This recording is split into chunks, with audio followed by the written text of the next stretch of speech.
یہ ساری جو برانچیں ہیں یہ یونین کونسل پر قائم کی جائیں گی۔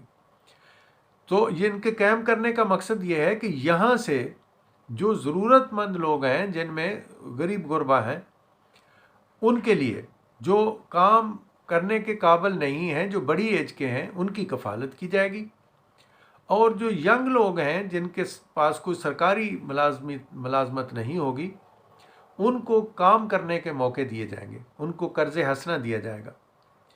اور جتنے بھی معذور لوگ ہیں، جو ایسے معذور ہیں کہ جو بالکل کچھ نہیں کر سکتے، تو ان کی کفالت حکومت کرے گی باقاعدہ، ان کے لیے سینٹر قائم کیے جائیں گے تاکہ وہاں پر ان کی دیکھ بھال کی جا سکے۔ لیکن جو ایسے معذور لوگ جو کام کر سکتے ہوں اور ان کے پاس پیسہ نہیں ہے، تو ان کو ریاست جو ہے وہ قرض حسنہ دے گی، ان کو کوئی ایسا کاروبار کر کے دے گی۔ مثال کے طور پر دکانداری ہے، پرچون کی دکان ہے، یا کسی اور ایسی چیز کی دکان ہے جو پبلک کے لیے ضروری ہے، تو وہ ان کو کر کے دی جائے گی تاکہ وہ احساس کمتری کا شکار نہ ہوں، اور وہ خود سوچیں کہ ہم اپنا رزق جو ہے وہ اپنی محنت سے کما رہے ہیں، یعنی وہ کسی کے محتاج نہ ہوں، کہ وہ کسی کی طرف دیکھیں کہ کون آئے گا، کون ان کے لیے کھانا لے کے آئے گا، کون ان کے لیے یہ کام کرے گا۔ تو یہ چیزیں یونین کونسل لیول پر قائم کی جائیں گی، اور یہاں سے لوگوں کو فیسیلیٹیٹ جو ہے وہ کیا جائے گا۔ انشاءاللہ باذن اللہ کسی بندے کے ساتھ زیادتی نہیں ہوگی، اور اپروچ جو ہے انصاف کی وہ بالکل قریب ہوگی۔ اب اس کے ساتھ دوسری یہ ہے کہ یہاں پر لوگ کس طرح مدد کریں گے۔ ہر گاؤں کے اندر سے 2 کونسلر سلیکٹ کیے جائیں گے۔ ان کونسلروں کا کام ہے کہ وہ ہفتے میں 1 دن مقرر کریں گے جو وہ وہاں پہ اپنے اپنے ایریے میں بیٹھیں گے اور اپنے لوگوں کے مسائل سنیں گے۔ جس کسی کا ضروری مسئلہ حل کرنا ہے اس کو فوری طور پر حل کیا جائے گا، جو ان سے حل نہیں ہوگا وہ اپنے سے بڑے لوگوں کو کہے گا۔ بہت سارے ایسے معاملات ہیں جیسے فیملی معاملات ہیں، یہ تمام قسم کے جو معاملات ہیں انشاءاللہ باذن اللہ یہ یونین کونسل پر ہی حل کیے جائیں گے۔ لوگوں کے جو لڑائی جھگڑے ہیں چھوٹے موٹے، وہ بھی یونین کونسل کے لیول پر ہی حل کیے جائیں گے۔ جتنے بھی لوگوں کے مسائل ہوں گے وہ یونین کونسل پر حل کرنے کی پوری کوشش کی جائے گی۔ صحت کے لحاظ سے ہر یونین کونسل پر ایک بڑا اسپتال ہوگا۔ بڑے سے مراد یہ ہے کہ جہاں آپریشن ہو سکیں گے۔ باقی جو ہیلتھ سینٹر ہیں وہ 2 گاؤں کے کوئی ایک جگہ پہ ہیلتھ سینٹر قائم کیا جائے گا، جس میں عام چھوٹی موٹی جو میڈیسن ہے وہ دی جائے گی۔ فائر بریگیڈ کا جو سلسلہ ہے وہ بھی یونین کونسل پر قائم کیا جائے گا۔ کورٹ جو ہیں وہ بھی یونین کونسل پر قائم کیے جائیں گے۔ پٹواری گرداور کا جو سلسلہ ہے یہ انشاءاللہ باذن اللہ اسلامی معاشرتی نظام میں ختم کر دیا جائے گا۔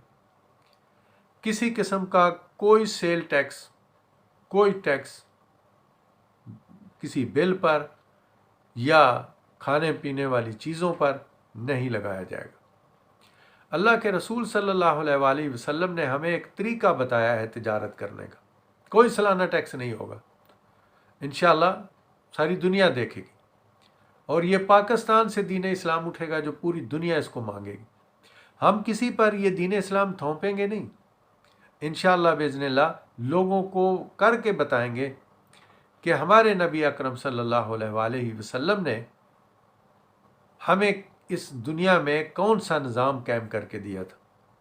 اور میں کئی دفعہ اپنے تمام جو میرے لیکچر ہیں ان میں کہہ چکا ہوں کہ یہ نظام قائم ہونے کی وجہ سے ہی اللہ تعالیٰ نے یہاں پر آ کے دین کو مکمل کر دیا، کتاب مکمل کر دی، نبوت مکمل کر دی گئی۔ اب جو تبلیغ کا سلسلہ ہے، اللہ اور اس کے رسول صلی اللہ علیہ وآلہ وسلم کی یہ تعلیمات کا سلسلہ آگے کیسے چلنا ہے، یہ اللہ تعالیٰ نے قرآن پاک میں فرمایا کہ انتم خیر امت، کہ نبی کی جو امت ہے وہ خیر الامت ہے، یہ نکلتی ہے اور لوگوں کو امر بالمعروف و نہی عن المنکر کے لیے راضی کرتی ہے، ان کو تعلیم دیتی ہے۔ اب میں نے بہت سارے ایسے لوگ بھی دیکھے ہیں، کئی لوگ ہیں وہ صرف امر بالمعروف کی بات کرتے ہیں، جیسے تبلیغ والے ہیں، اور جو ایک اور جماعت ہیں وہ اپنے جو لیکچر ہیں ان کے، جو اپنے ان کے لٹریچر ہیں، ان میں صرف یہ لکھا ہوتا ہے نہی عن المنکر۔ یہ فلسفہ میری سمجھ میں آج تک نہیں آیا کہ یہ پوری آیت کو لوگ کیوں نہیں لکھتے۔ یہ جو پوری آیت ہے اس کو، پوری آیت کو لکھیں کہ یہ امت جو ہے یہ خیر الامت ہے، یہ کیا کرے گی؟ امر بالمعروف و نہی عن المنکر۔ تو پوری آیت کو کیوں بیان نہیں کرتے؟ یہ فلسفہ میری سمجھ میں آج تک نہیں آیا۔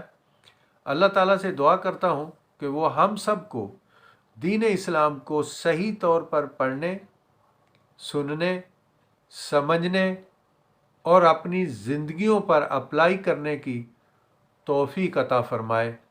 اس کے ساتھ ہی اجازت چاہتا ہوں۔ اللہ ہم سب کا حامی و ناصر ہو۔ اللہ حافظ۔